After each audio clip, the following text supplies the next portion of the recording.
1. Come quick, she said, in a voice so leaden, each word took a year off my life. Bring the black bag. There's been an accident. The call woke me up, and I knocked over a water bottle getting out of bed.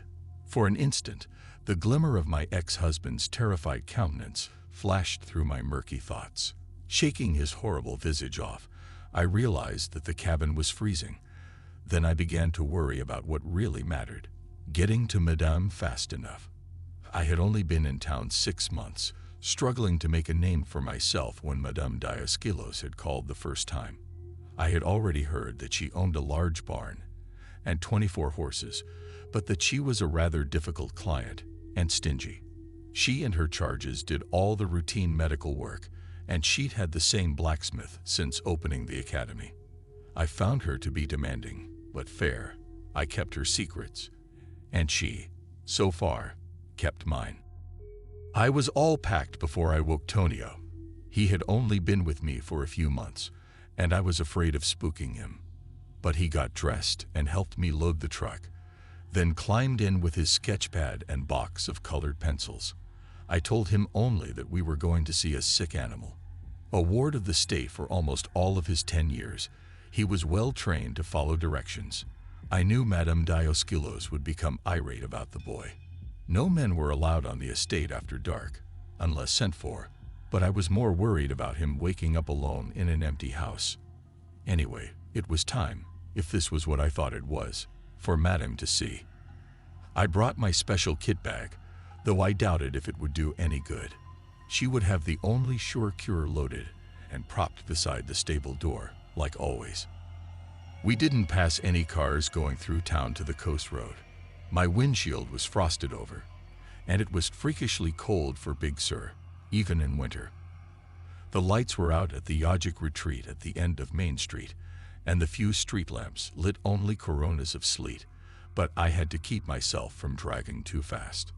The road spilled out of the trees and clove to the sheer cliffs over the Pacific, surfing the uneasy edge of the land for 60 unlit white knuckle miles.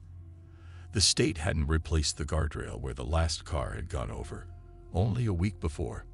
Nearly 10 years prior, I'd learned Greta Spivak, a local vet who'd worked for Madame Dioskylos before me, drove over the edge during a winter storm. They found no body in the truck, and it was blithely assumed that the sharks got her before she could drown. Tonio fell asleep, rocked by the swaying, serpentine highway. I turned the radio on as loud as I dared to keep myself from thinking. Only 4 other emergencies had called me up to Madame Dioskylos' house after dark in the whole 7 years that I had worked for her. That first time, she had explained our situation. She had found me out, and we both understood that her leverage meant that I could be trusted with what I must do. There are many veterinarians between Big Sur and Monterey who would have done the work and had no qualms about it. Bitter, middle-aged divorcees, born-again pagans, misanthropic bulldykes. But they were all too clean for her. Just as I needed her, she needed someone like me. The entrance to her estate is nestled in one of the box canyons that the highway wanders into, seeking an escape from the sea, only to veer away in a panicky hairpin turn. The gate itself is formidable, shrouded in veils of coastal live oak and laurels, wrought iron barbs 10 feet high. A press conference's worth of cameras fixed on the road. I always paused to look at the sculpture in the grove, just outside the gate. Most thought it was a modern piece, the angular severity shaming the mathematical fascism of the Italian futurists. But the sculpture was symptomatic of Madame Dioskylos herself, so easy to completely misread. Like her, it came from the Cyclades Islands and was a forgotten relic before Athens had erected its first temple. It depicted a lithe blade of a human figure, somehow, undeniably a girl, riding the back of a rampant chimerical beast. Madame told the curious was a centaur, though its hindquarters seemed to be broken off and lost to posterity. It might have been Nessus' abduction of Alcmene, the bride of Hercules, but when you got to know Madame Dioskylos, you figured it out. The centaur was not broken, and it wasn't a centaur, and the myth depicted was not in any storybooks. The gates were swinging open as I turned up the drive, braking casually on the slippery driveway, one arm out to brace Tonio. They'd let me adopt him with no problems, glad to empty a bed at the struggling group home in Oakland where we met. Though they did a thorough background check, the authorities never found any red flags in the short, happy life of Ruth Wyeth. Of course, they hadn't dug half as diligently as she had. 2. Artemisia Dioskilos. Madame's mother was a fiery vamp and celebrated equestrian from a tiny Greek island.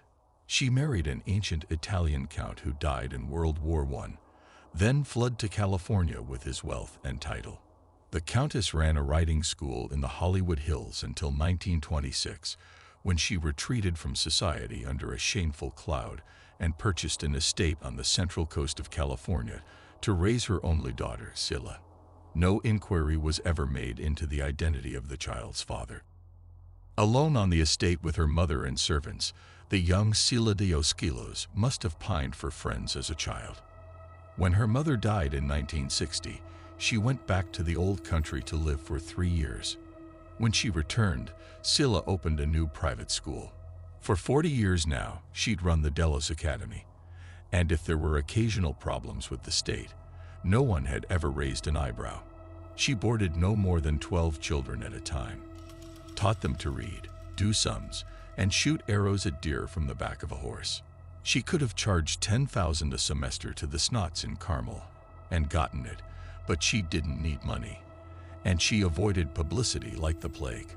She selected abandoned and orphaned girls from Bay Area cities, and she didn't discriminate by race, so they tried to stuff kids into the trunk of her Rolls-Royce as she drove away.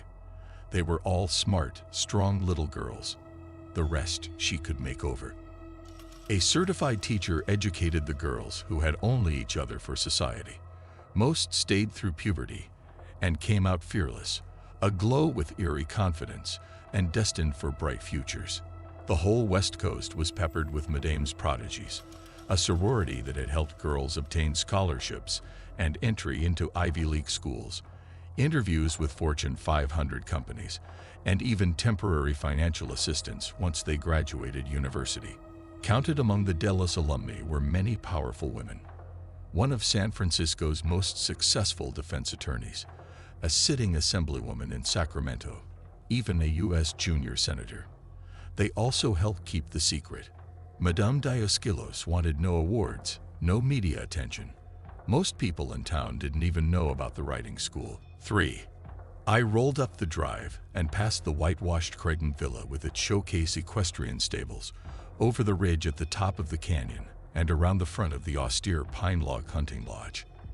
The garage was locked down, motion detector lights and security cameras triggering each other. Seeing no lights on, I drove on down into a stand of oaks, where I knew she would be, in the other stables. I parked under the awning and told Tonio to stay in the truck. I gave him my cell phone and told him what to do if it rang, then got out and stumbled through the dark to the golden glow of a lantern over the stable door. Only the oldest girls of the school came anywhere near here, the ones who had been initiated into what Madame called the mysteries. I didn't pretend to know what she meant, but I sensed what lay at the root of her fanaticism. I pushed open the stable door and stepped into Mediterranean heat and the awesome stink of Madame Dioskilos' steeds. Ms. Wyeth, her voice from the tack room. I responded and went to the little door beside the corridor that led to the indoor arena. If there'd been an accident at this hour, it would have happened there. I didn't see the shotgun anywhere about, and was both more and less uneasy as I ducked into the tack room. Madame sat in a rocking chair in a corner of the tack room, beside a mountain of dusty blankets. She was wiry and much stronger than I was for her age and size. Her hands clutched each other, shaking. What happened? An accident, Madame Dioskilos murmured. An ill omen. Which one was it? I was a fool to trust her with him. I thought, in her, I saw something. Ah, Actaeon, her wounded voice faltered, and I felt my own heart race with distress. Her prized stallion. Well, where is he? What can I do for him here? He is, unharmed. I will deal with him later, myself. But I need your help with another matter. It is not for him that I call you." She leaned forward as if to get up again, and pulled back the top blanket from the pile. A girl lay curled up on her side with her knees tight against her chest and bound up by her arms. She wore a few rags of the short white chittens that the girls always wore when riding. Blood smeared the inside of her legs down to her knees, soaking the blanket under her. "Oh God, what do you want me to do?" I felt sick to my stomach with the tragedy of it. I say tragedy because it was so inevitable. Clearly, she'd already been sedated or was in shock, her eyes half-lidded, her tongue protruding from her teeth. She was 12, maybe 13, with caramel skin and straight, shiny black hair in a boyish bob. Her elbows and knees were torn and blotted with sawdust, her lips split, and bruises bloomed on her neck and shoulders. The horrible wound between her legs still bled. She was ready for an ambulance. One had to look very long and hard to see her breathe. I wasn't breathing at all. He did this. Trista is a vigorous rider, a natural hunter. When her first bloodletting came, she embraced the mysteries and hunted the hunter. She rode Minos like a high priestess, but she trained too hard. Such girls, one cannot always see it. They are wanton. "Where is he now?" I demanded. It was only for the girl's sake that I didn't shout. "Where is the shotgun?" The other ones had never done anything like this, but the others were all geldings. They'd only wounded each other or been lamed in accidents. Although they were bred for the steep terrain and rocky cliffs of Greece, there were other dangers here. One was bitten by a rattlesnake. Another snarled in razor wire. Madame always went back to Greece and got more, though how she got them into the country always puzzled me. The lights were dim in the arena, but I heard him, snorting and pawing the muddy turf. I couldn't find the shotgun, but I wasn't to be denied. I found a shovel. In the Greek myths, Actaeon was a hunter who stumbled on Diana bathing in a sacred pool. For stealing a glance at her divine nakedness, the hunter was transformed into a stag and ripped to shreds by his own dogs. I went into the dark faster than I could see through it, with the shovel cocked over my shoulder. I followed the wall of the big round arena. Wary of the hidden obstacles, the girls jumped to train for the hunt. I heard him before I saw him, chains rattling as he came charging out of the shadows, but it gave me no advantage. The chains ran back to stout rings in the wall, giving him more than enough slack to get me. I swung the shovel as hard as I could, but he ducked under it and drove his head and massive shoulder into my gut. I fell hard on my back and lost the shovel. I curled into a sobbing ball with no breath to do anything else. His eyes reflected the moon glow from the skylight as he looked me over, trying to decide what he wanted most. He was still saddled. His bridle was twisted around so it hung from his muzzle, which he'd already half chewed through. His silver fighting spurs glittered in the moonlight. A whip cracked between us, the tip raking his face, so he leaped back and barked, submissive. "Is not his fault," she cried. "Trista rode him too hard. Her sisters say there is carnality in her, but I pay no heed. They are jealous, naturally. She rides him too hard on the course, driving with her hips, but with ulterior motivations. She pleasures herself upon the saddle. Such girls often break their maidenhood on the pommel, and this she did. Nature ran away with them both. It is not his fault. The blood. Well, what the fuck did you expect, madame?" She looked as if she'd never been yelled at before, so I resolved to make it memorable for her. "He's a man, for God's sake." "No," she shouted, and crossed her arms in negation between us. "Not a man, a beast. All men are beasts," I said, "and most women," I thought. "Let me tell you," she growled, and approached Actaeon. He shifted from foot to foot and studied us both. They'd always been sedated or sequestered when I came before. I had no problem killing them. I did not see their faces in my dreams. Thanks to them, I hardly ever dreamed about my husband. Madame Dioscelos coiled the whip taut around one gloved fist as she spoke. When my ancestors came to the island of Dioscelos 3,000 years ago, they were set upon by beasts in the shape of men, who killed and ate our men and raped our women. The drunken gods often rutted with animals and sired monsters such as these, here and there in the dark corners of the earth. The goddess Diana heard our prayers and appeared to the girls of the tribe, who alone could tame them, so long as they remained chaste. And they did tame them, Mrs. Slabbert, but they have ever been beasts. Throwing my real name in my face, Madame untangled Actaeon's reins and tugged his huge anvil of a head down to the dirt. He bowed with a snort, one sturdy knee extended out, and Madame stepped up on it, swung her leg over the saddle, and sat erect with her boots in the stirrups. At a clipped shout from Madame, Actaeon rose to his full height. His hooded eyes leered at me over his bloody muzzle.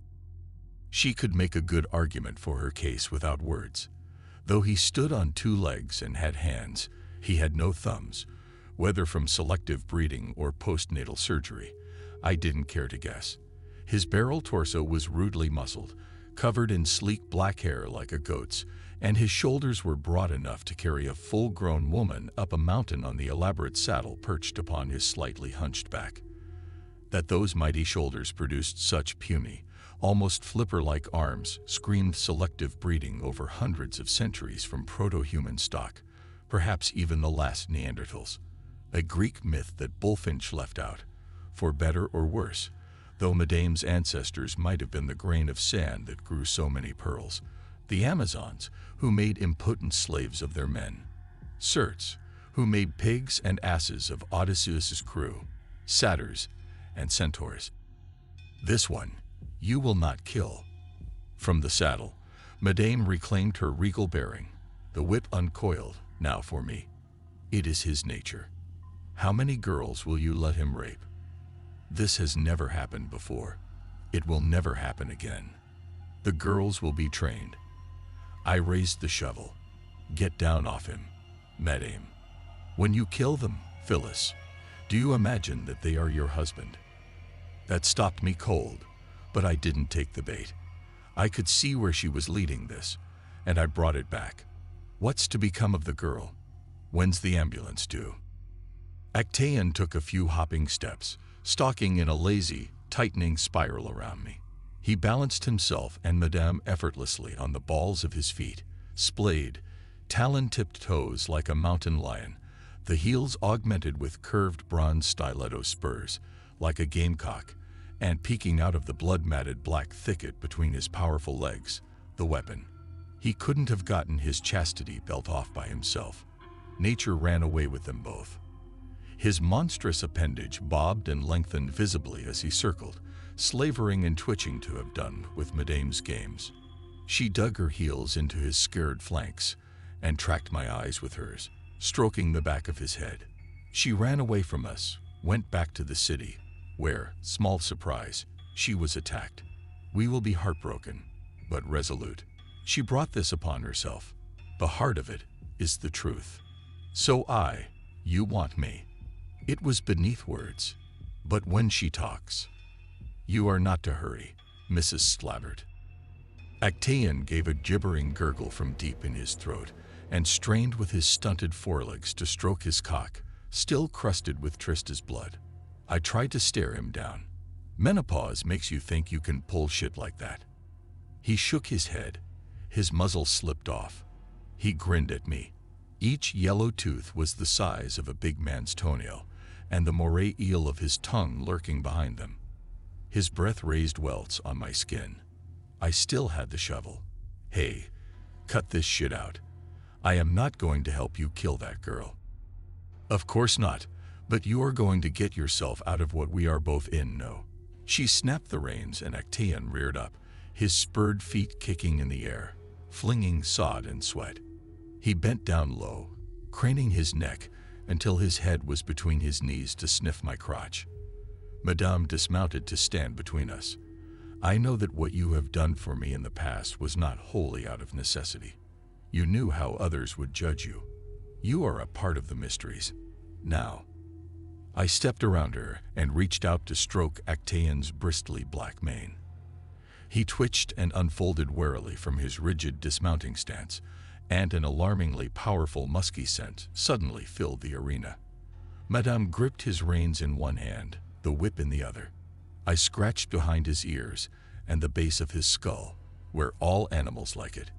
His jaw went slack, but his eyes never left mine. I leaned in closer, holding my breath. I knew what I'd find, but it was the least dangerous way into the subject. "What do you do?" Madame Dioskilos demanded, jerking his head back by the reins. "Nothing. I was only counting his teeth. You told me once that they have 4 more than us." Actaeon obliged by baring his fierce dentition.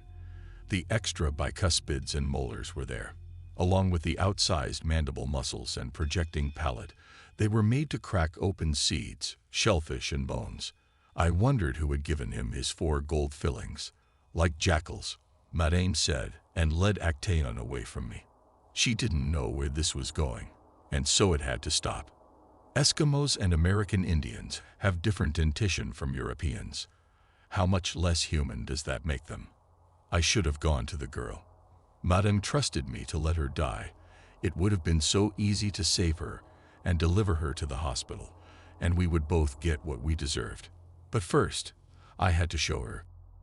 She flicked her whip at me by way of dismissal and led Actaeon to the grooming stalls. I went to look at the girl. Her breathing was shallow, pulse shocky, and she still bled. If I dumped her out in the cold somewhere up the coast, like Madame ordered me to, she'd never revive. Madame would never dirty her patrician mind with an explicit request that I help her along, but when you work for someone long enough, you learn to read them. Cruel, surely, but in Madame's world, nature was a serial rapist, and unfit children were left out for the wolves. I tried not to think about it. I had treated Madame Dioskilos as livestock, her men, for 7 years, and put down 4 of them. And I knew that what I did wasn't the worst of it. I knew about the high hunt at the vernal and autumnal equinoxes, and what they hunted. Drifters, illegal aliens, men nobody missed.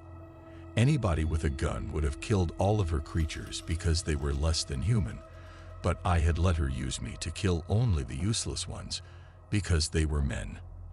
Madame's school, the hunt and the mysteries, made these cast-off girls into women the rest of the world respected, envied. It empowered them to reach for undreamed of heights and liberated them from ever becoming a man's creature. And I guess I was one of them, from the day I killed my husband. We had a thriving vet practice in Maryland, clients in Chevy Chase, contracts with stables that bred Triple Crown contenders. For such a smart man, Dan Slabbert got very, very stupid around money. He did things for it, just to get close to it, to dream of belonging to it. They let him think he could someday be one of them, so he started doping horses for them. Whatever they promised him was enough that, eventually, he killed a champion thoroughbred for them. Insurance paid off, and Dan must have got a healthy cut in a hidden account. He started getting consultant work across the country from rich friends who could afford to fly in a witch doctor to see to their sick investments. He killed 3 more before I found out, but I didn't do anything. I found out he was fucking call girls the clients threw his way, but I said nothing. Then I found out what they'd promised him in return for becoming their equine hitman. They were going to make him a rich widower. I confronted him with the insurance policies and the rest of it, and he took it like a man. He tried to kill me himself. We fought. I won. I left the country, laying a convincing trail to nowhere, then quietly snuck back in under an assumed name I'd bought with Dan's blood money.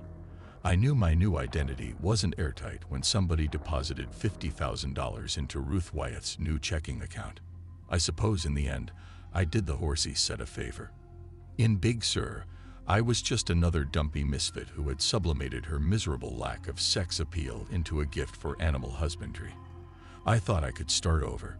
It took Madame Dioskilos to show me how fucking mad I still was, how many times I still wanted to kill him.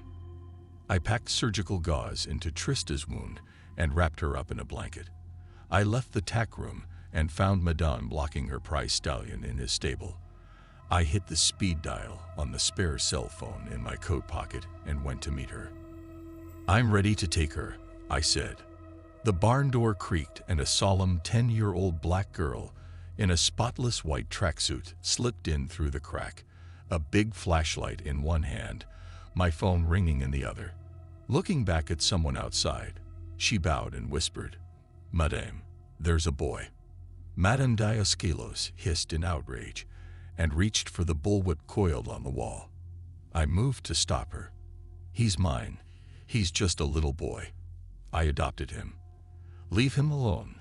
The girl swung the flashlight at me. It smashed my forearm, and the arm went limp. "A boy here." Madame Dioscelos' fat eyes locked imperiously on mine until I looked away. And on this night, of all nights, I didn't know I'd be dumping that.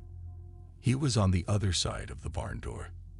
I begged, "Oh God, let me see him, please. You know my rules. You must have rubbed off on me," I pleaded. "I took him in to have somebody to teach the trade. I couldn't leave him at home, could I? If you have taken in a boy, you have learned nothing from me." Her strong gloved fingers worried at the silver lunular clasp holding her long white hair. She never looked so old to me before. I thought it was fear over what happened. It had never occurred to me she was disappointed in me. "Let him come in, please, Madame. I want you to see him." The door opened wider and Tonio crept in, hugging his pad and pencils to his chest. He looked scared to death, and I started to cry.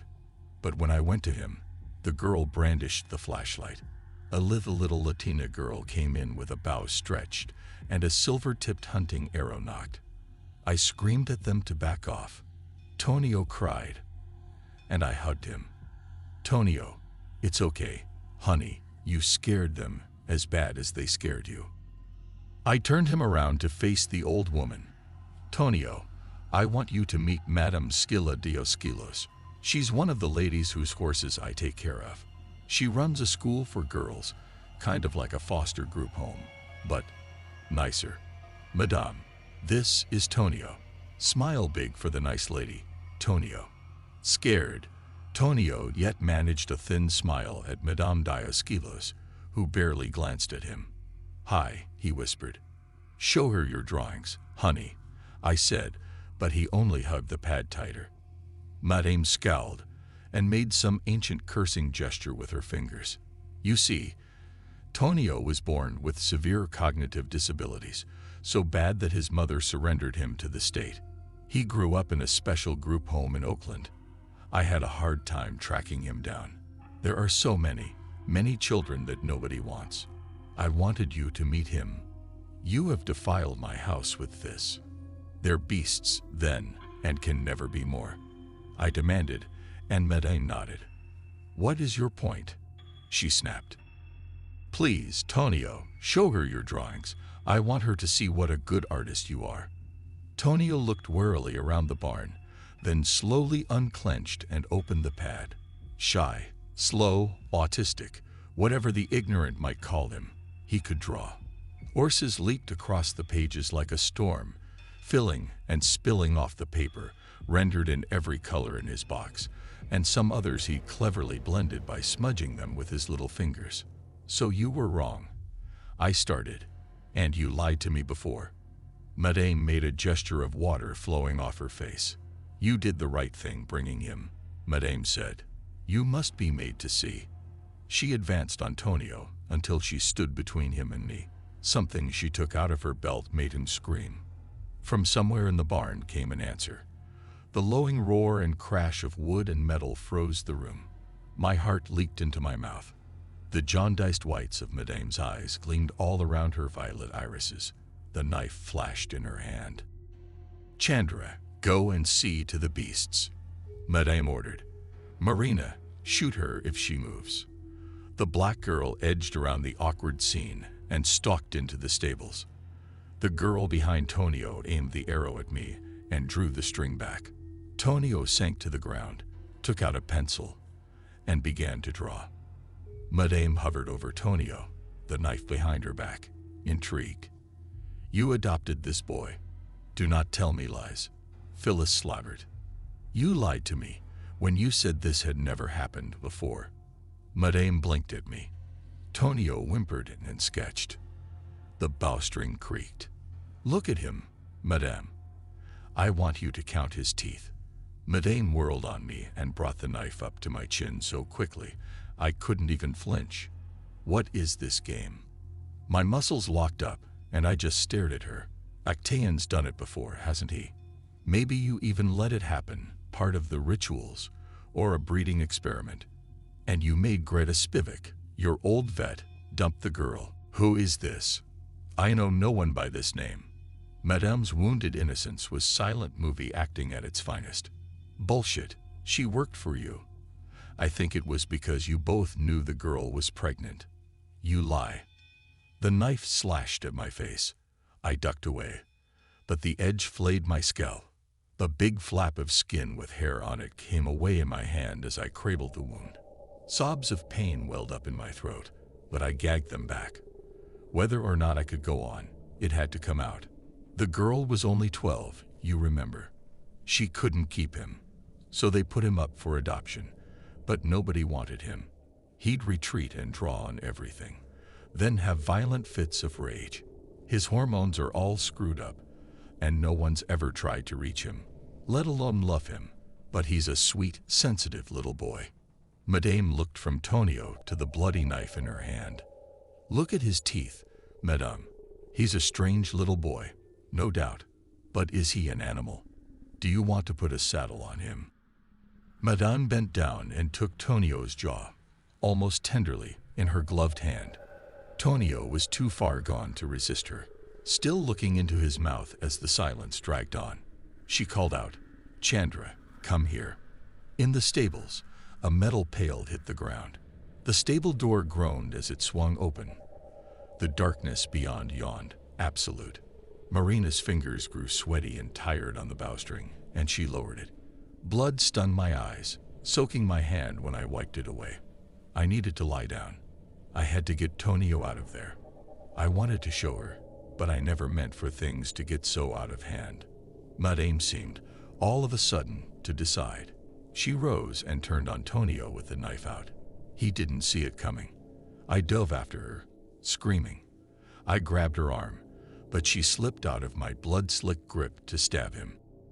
The knife scythed through Tonio's down parka and came out amid a flurry of feathers. I fouled her attack, but she cocked her arm to stab him in the throat. I stepped inside her reach and shoved her as hard as I could. Tonio rolled away shrieking and threw his pad at her. Marina shouted, "Madame," and raised her bow at me, loosed her arrow. It never hit me. Sailing past my eyes, it hit Actaeon in the shoulder, but didn't slow him down. He came so fast I could only fall before him. Leaping over me, he dealt Marina a brutal kick to the chest. The girl slammed into the barn door and slumped to the ground.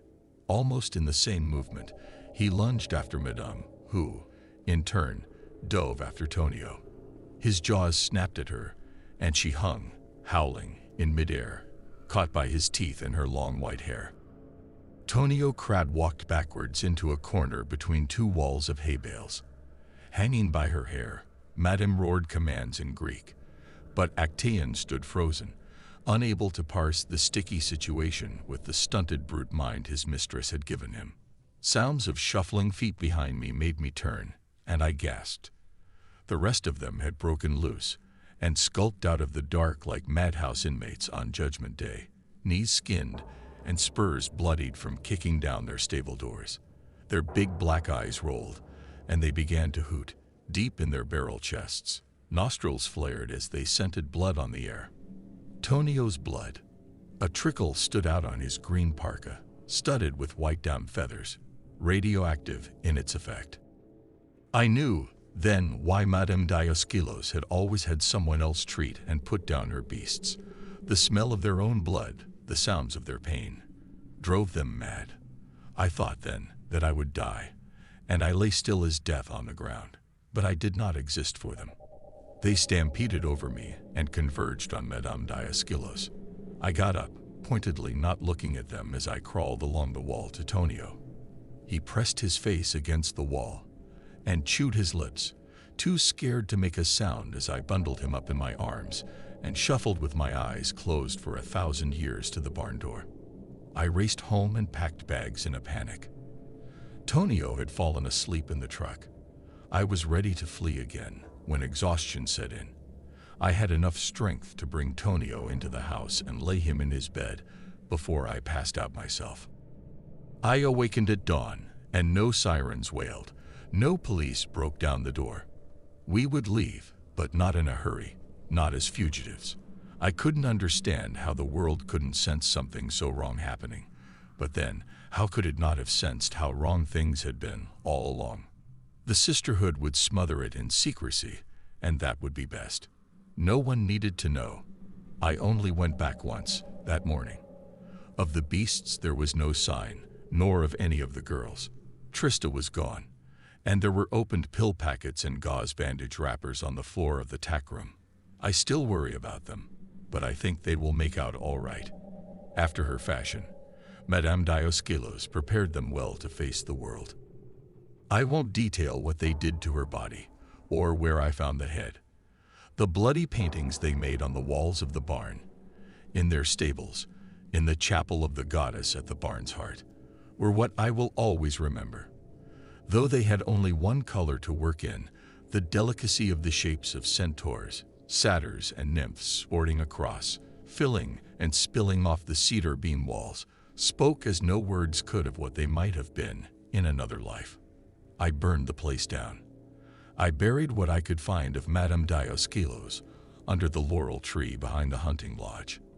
I said a prayer for her after I counted her teeth. Her extra bicuspids were filed down and the jaw surgically rebuilt, but she still had too many molars to pass for human. In her own book, I hope God sees it differently.